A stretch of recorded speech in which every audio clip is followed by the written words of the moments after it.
The days diary with মুনিয়া। আজকে আমরা জানবো চিকেন টিক্কার উৎপত্তি প্রসঙ্গে। চিকেন টিক্কা মশলাদার ও দইয়ে মাখানো মুরগির হাড়বিহীন গ্রিল করা টুকরো 400 বছরেরও বেশি আগে ষোড়শ শতকে মুঘল ভারত উপমহাদেশে উদ্ভাবিত হয়েছিল।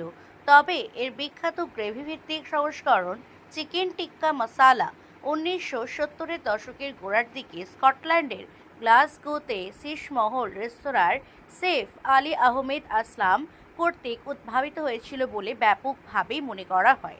মুঘল সাম্রাজ্যের শাসনকালে সম্রাট বাবরের অধীনে 1526 থেকে 1530 সময়কালের মধ্যে চিকেন টিক্কার উৎপত্তি বলে মনে করা হয়। মুরগির ছোট ছোট টুকরো দই ও ভারতীয় মশলায় মাখিয়ে তারপর মধ্য এশিয়ার ঐতিহ্যবাহী তন্দুর চুলায় শিক দিয়ে রান্না করা হয়েছিল এই রেসিপি।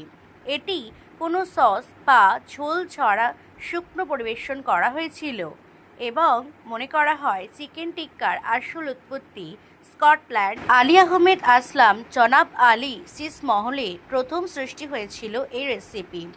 একজন গ্রাহক অভিযোগ করেছিলেন যে ঐতিহ্যবাহী চিকেন টিক্কা খুব শুষ্ক ছিল। শেফ টিনজাত টমেটো স্যুপ, দই এবং মশলা মিশিয়ে একটি হালকা সস তৈরি করেন। তারপর থেকে এই রেসিপি উৎপত্তি লাভ করে। Thank you.